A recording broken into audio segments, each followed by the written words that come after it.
3장.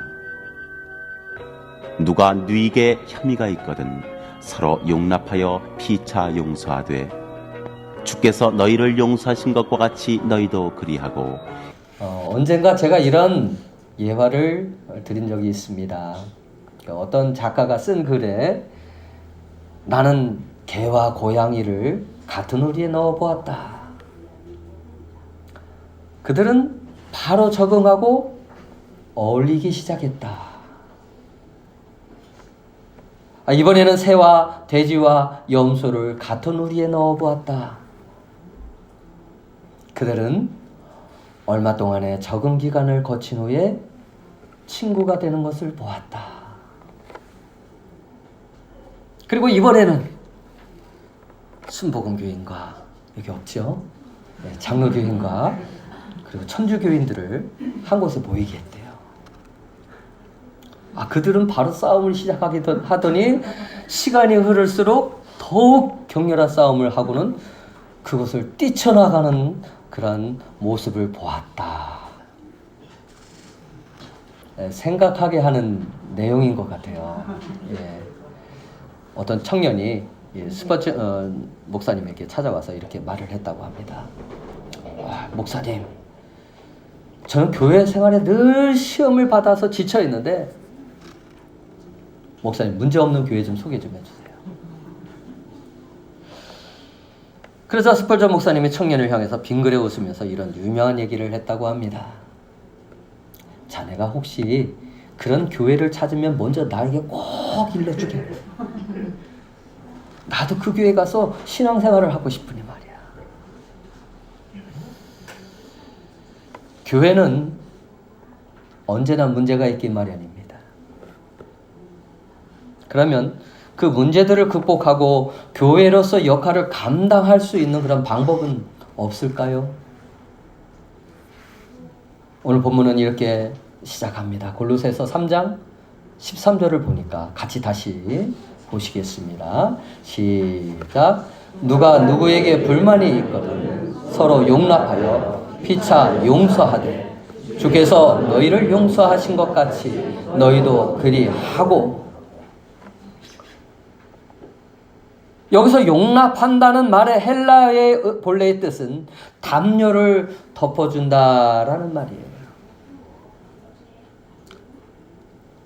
다시는 그 허물을 들추지 않는다는 것을 의미합니다. 그런데 어떤가요? 우리가 살아오면서 다른 사람의 허물을 들추기는 쉬운데 덮어주기는 참 쉽지 않은 것 같습니다. 사도 바울은 로마서 15장 7절에 이렇게 말을 합니다. 그리스도께서 우리를 받아 하나님께서 영광을 돌리심과 같이 너희도 서로 받아라. 성도들이 조금 오해하는 게 이 말씀 읽다가 서로 받으라? 그래서 서로 받는 사람들이 교회에 많대요. 그런 말이 아니라 서로 받아들이라. 서로 받아들이라.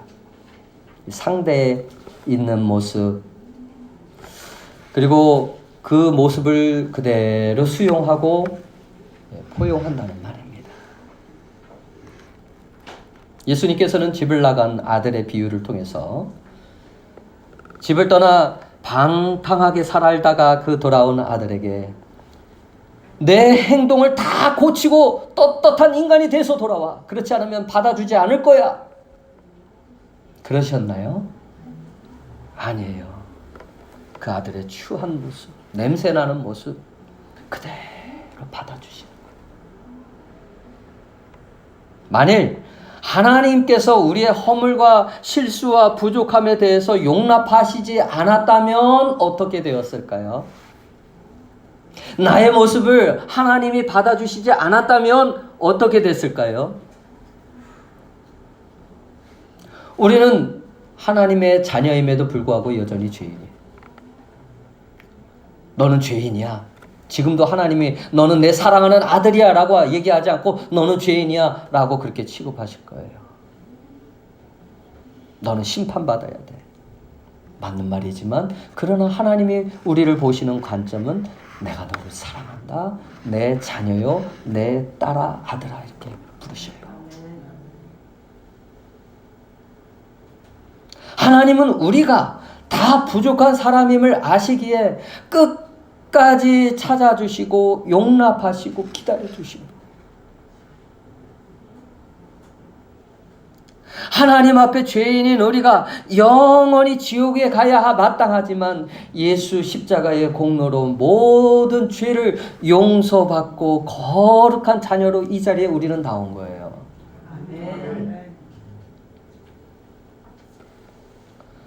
하나님의 자녀가 되었고 천국 백성들이 되었죠.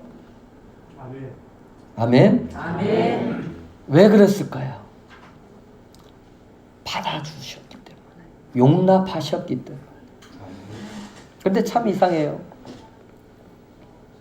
우리는 종종 자신이 엄청나게 큰 죄에서 용서받은 사실을 잊고 살아가요.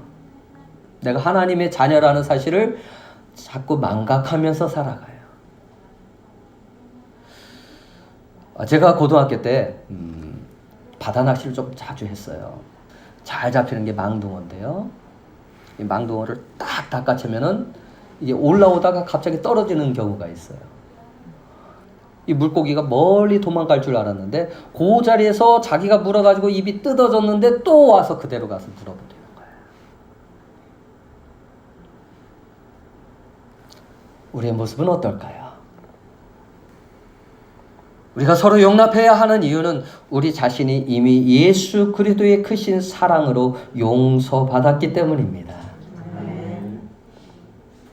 예수님께서 우리에게 이와 같이 하셨거늘 하물며 서로 피차 용서하고 용납하지 못한다면 그가 믿는 하나님은 도대체 어디에 계신가요? 어떤 하나님을 믿고 있는 건가요? 예수님은 대야에 물을 떠놓고 제자들의 발을 씻기셨습니다. 그곳에는 우리가 잘 알고 있는 가룟 유다도 있었습니다. 유다의 발을 씻기실 때 발을 내밀고 가만히 앉아 있었어요. 예수님은 다 아셔요. 자신을 팔 거라는 걸. 그럼에도 불구하고 예수님 앞에 자신의 발을 내밀고 있는 그 유다의 발을 어떻게 하시나요? 인간적인 생각에는 유다의 발을 씻긴다는 것은 상상할 수조차 없습니다. 배신감과 그 제자에 대한 실망이 너무 클 수 있지만 예수님의 마음은 긍휼의 마음을 가지고 가룟 유다를 용납하시는 거예요. 3번이나 주를 모른다고 부인했던 베드로를 어떻게 하시나요? 용납하시는 거예요. 의심 많은 도마를 용납하셨고 예수님을 버리고 도망하였던 제자들을 용납하여 주셨습니다. 그리고 우리를 용납하여 주셨습니다. 믿으십니까? 아멘. 그러므로 우리가 서로 용납해야 할 이유는 우리는 예수님 안에서 하나님의 한 가족이기 때문에 그래요. 교회는 단순한 모임이 아니에요. 사교 모임도 아니고 취미생활을 하는 것도 아닙니다. 하나님을 아버지라 부르는 그 형제들의 모임, 거룩하게 구별된 자들의 모임, 이것이 진정한 교회의 의미입니다. 이런 이유 때문에 우리는 한 형제로, 지체로 지구촌교회와 그리고 희망교회가 함께 예배하고 있는 거예요. 만약 성도들이 하나님을 아버지라고 부르면서 믿음의 형제들을 용서하고 사랑하지 못한다면 그것은 스스로 거짓말하는 자가 되고 마는 거예요. 사도 바울이 에베소라는 그 지역에서 복음을 전하고 있을 때 빌레몬이라고 하는 그 사람이 바울이 전하는 복음을 듣고 예수님을 믿게 돼요.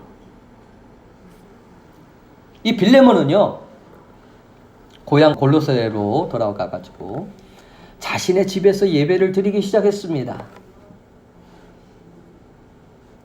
이렇게 세워진 교회가 어떤 교회냐면 골로새 교회예요.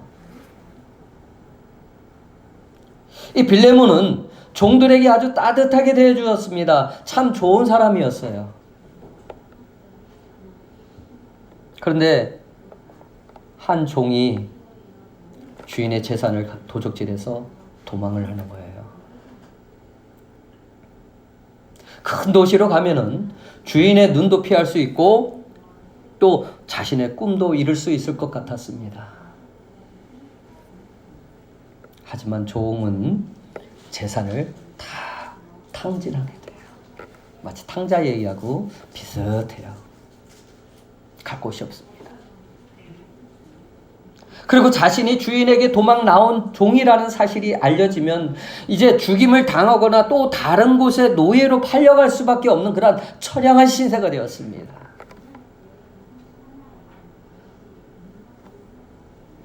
종은 두려웠어요. 그리고 다시 주인에게 돌아갈 용기도 나지 않아요. 정말 따뜻하게 대해준 주인이었는데, 참 좋은 주인이었는데 전혀 그 주인에게 도움이 되지 않는 그 무익한 사람. 이 종의 이름은 골로새서에 보니까 오네시모라고 하는 종이에요. 이름이 나와 있죠. 오네시모. 이 오네시모의 뜻이 뭐냐면 유익한 사람이다.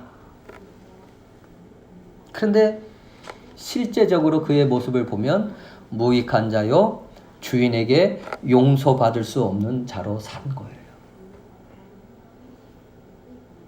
우리는 흔히 말합니다. 당신은 크리스찬입니까? 네, 크리스찬입니다. 그런데 참 좋으신 그 예수님 앞에 우리는 무익한 사람입니까? 유익한 사람입니까? 유익한 사람이 되기 위해서 이렇게 신앙생활을 하고 있는 줄 믿습니다. 예. 어느 날 오네시모는 주인을 통해 들었던 그 사도 바울이 지금 로마 감옥에 있다는 사실을 알게 돼요. 그래서 바울을 찾아가게 됩니다. 바울은 오네시모에게 열심히 복음을 전했습니다.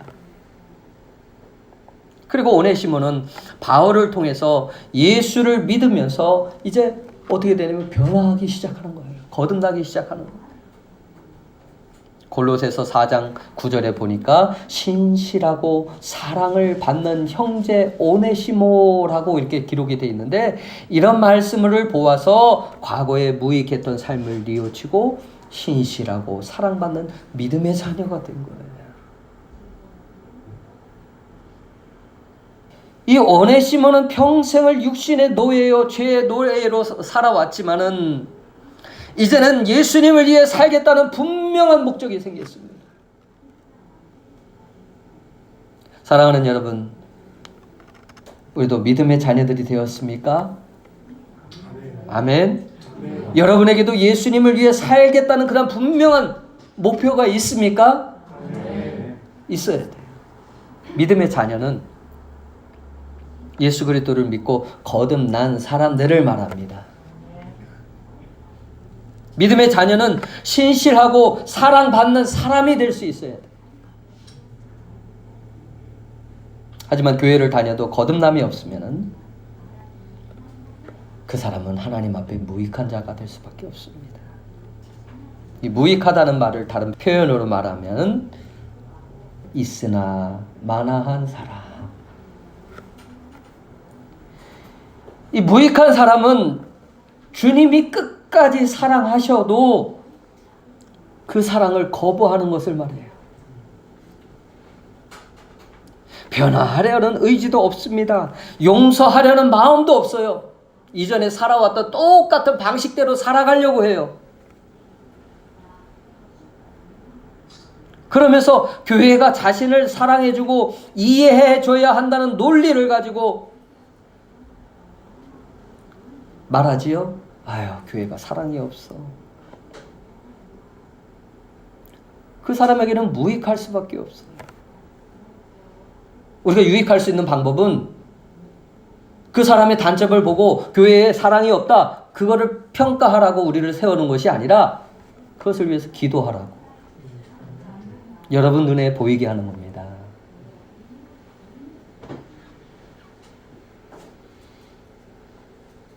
은 30에 예수를 파는 가룟 유다에 대해서 예수님은 이런 말씀을 하십니다. 그 사람은 차라리 태어나지 않았으면 좋았을 것을.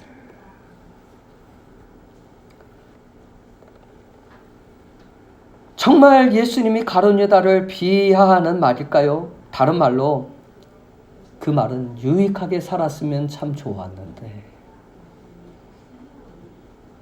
그것이 예수님의 바람이었어요. 그러나 이제 오네시모는 어떻게 바뀌냐면 유익한 종이 되었습니다. 바울은 그에 대해서 이렇게 말하죠. 내게 유익한데 빌레몬 당신에게도 분명히 유익할 것이다. 하지만 주인에게 손해를 끼치고 도망하는 것을 오네시모와 빌레몬이 서로 풀어와야 할 그런 과제였습니다. 물론 바울은 예수를 믿고 사랑이 많은 빌레몬이 오네시모를 용서하고 가혹하게 대하지 않을 것을 잘 알았어요. 사도의 권위로 그냥 데리고 있을 수 있지만 아주 정중하게 빌레몬에게 편지를 쓰면서 오네시모를 용납할 것을 부탁을 한 거예요. 그 서신서가 바로 빌레몬서예요. 우리는 흔히 이런 생각을 합니다. 내가 하나님께 회개했으니까. 상처를 주고 손해를 입힌 사람에게는 용서를 구하지 않아도 된다는 생각하시는 그런 분도 있는 것 같아요.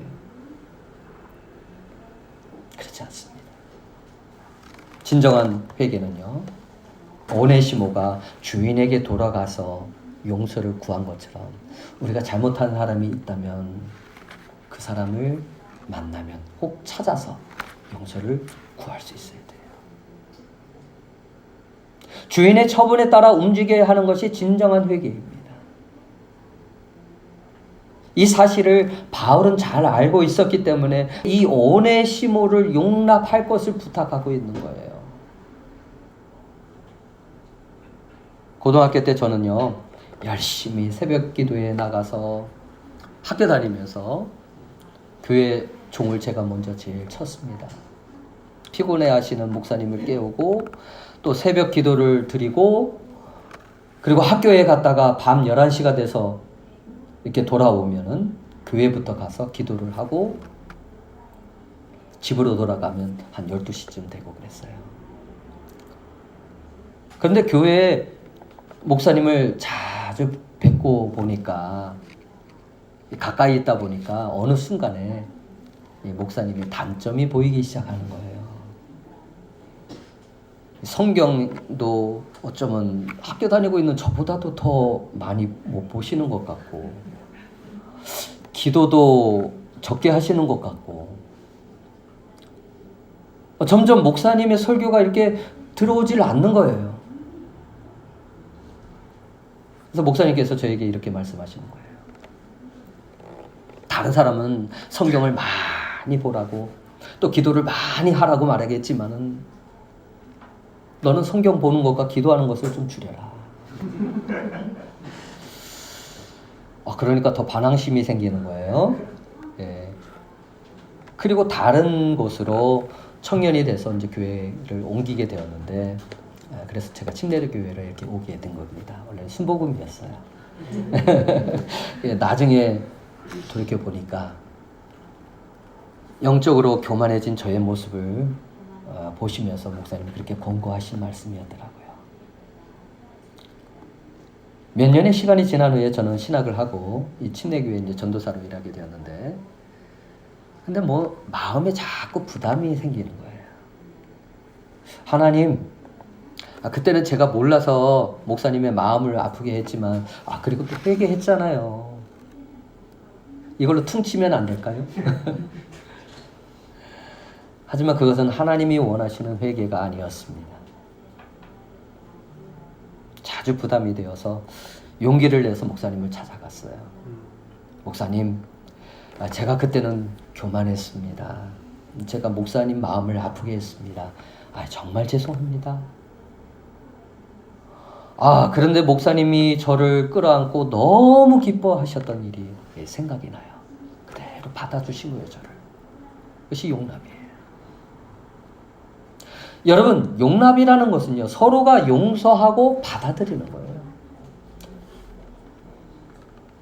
바울은 빌레몬에게 부탁합니다. 기분과 감정대로 하지 말고, 저 종을 볼 때 기분과 감정대로 하지 말고 책망할 종으로 볼 것이 아니라 사랑받을 만한 형제로 봐달라. 예수님께서도 오늘 우리에게 부탁을 하셔요. 저 형제를 나의 기분이 상한다고 감정대로 하지 말고 내가 그를 사랑하는 것처럼 그 사랑하는 그 형제로 볼 수 없겠니? 이 오네시모라는 사람은 미천한 신분을 가진 사람입니다. 빌레몬이 감옥에 다시 넘겨주거나 심한 체벌을 한다고 해도 할 말이 없는 사람이에요. 도적질하거나 손해를 끼치고 도망한 사람이 여러분에게 용서를 구한다면 여러분은 어떻게 하시겠습니까? 사도 바울처럼 예수님께서 우리에게 부탁하신다면 어떻게 하실 수 있을까요? 흔쾌히 수락하시겠습니까? 아니면 좀 더 생각해 보겠다고 하시겠습니까? 그것도 아니면 죽어도 저 인간은 인간 용서 못해. 그렇게 거절하시겠습니까? 감리교 창시자 존 웨슬레라는 사람이 있는데요. 그가 길을 가다가 잘 아는 사람을 만났어요. 그런데 그에게는요, 사이가 나빠서 원수같이 지냈던 그런 친구가 있었습니다.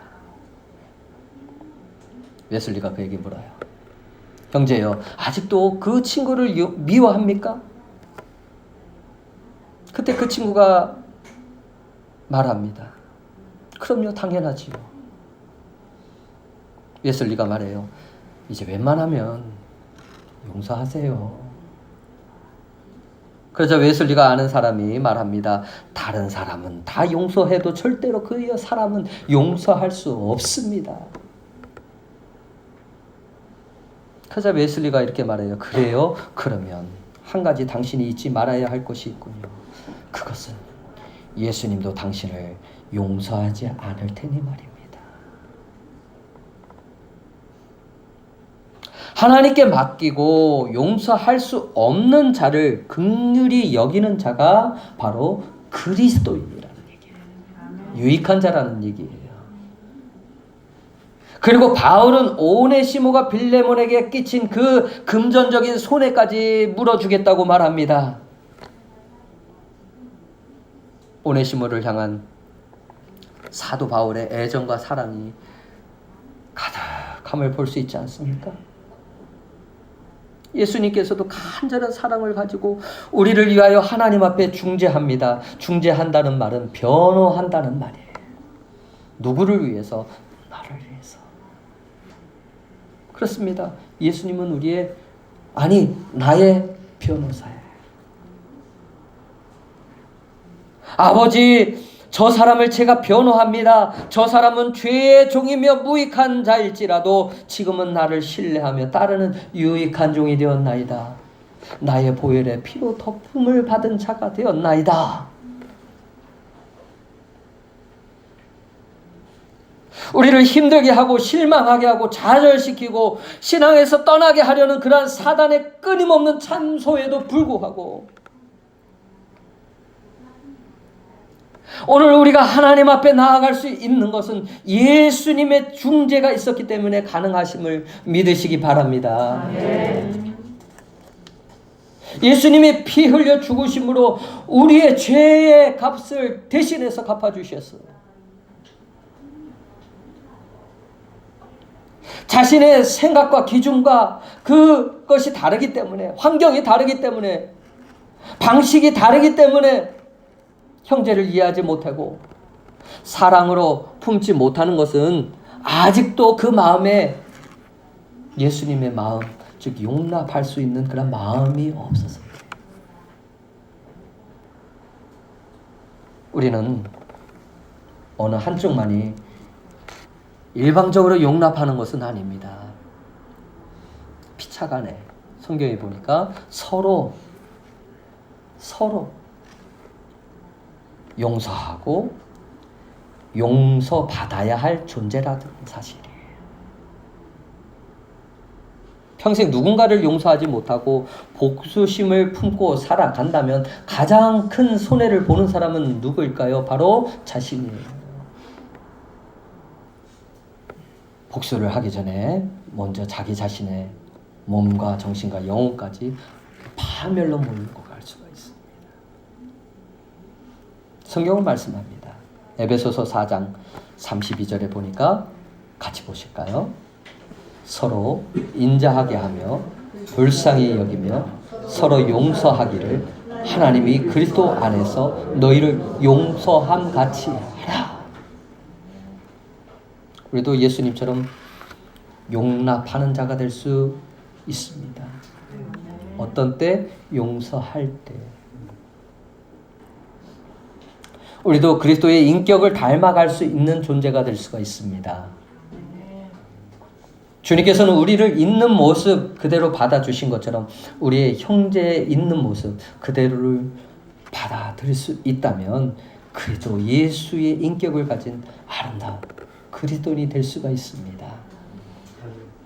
그러한 지구촌 교회, 그러한 희망 교회가 될 수 있습니다. 사실 우리에게 맡겨진 형제를 변화시킨다? 우리에게는 그런 능력이 없어요. 그러나 우리는 어떤 사람이 거슬린다면서 있는 모습 그대로 받아들이기보다는 바꿔보려고 하지는 않습니까? 우리가 인간 관계에 있어서 상대방을 정중하게 인격적으로 대해야 하는 가장 중요한 이유는 바로 하나님께서 그 사람을 하나님의 형상대로 지으신 것에 있기 때문에 그래요. 나와 다른 게 아니라 원래 달라요. 다른데 하나님이 그 사람도 천하보다도 귀하게 여기는 자고 나도 천하보다도 귀하게 여기는 자예요. 예수님이 나의 생명을 대신해서 지실 만큼 나를 사랑하시는 자예요. 하나님께서 창조하신 그대로 그 사람의 모습 그대로 받아들일 수 있는 것이 용납이에요. 저 사람은 변화가 안 되잖아요. 그건 신경 쓰지 말라니까요. 변화는 그 다음에 성령의 도우심으로 변화가 일어나는 거예요. 그 영혼이 변화되지 못하고 있다면 나보고 기도하라고 하는 증거예요. 그 일이 있을 때까지 오래 참고 기다려주고 그 영혼을 향하여 기도할 수 있는 모습이 바로 예수님이 우리에게 보여주신 모습입니다.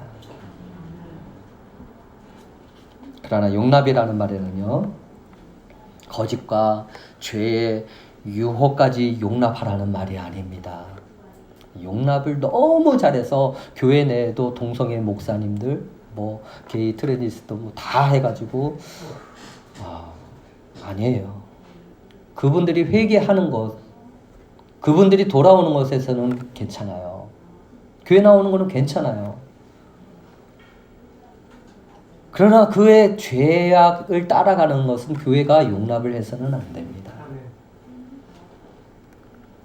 의도적으로 교회를 깨뜨리고 이간질하고 잘못된 가르침으로 성도들을 미혹하는 그 사람들에 대해서 용납하라고 하시지 않습니다. 그렇다고 우리에게 정죄하라고 하는 그런 의미도 아닙니다.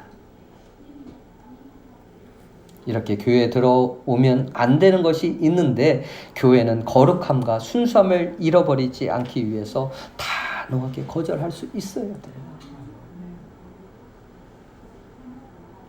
이렇게 거절해야 할 것들이 아니라면 형제의 부족한 모습, 연약한 부분을 우리가 용납해야 할 줄 믿습니다.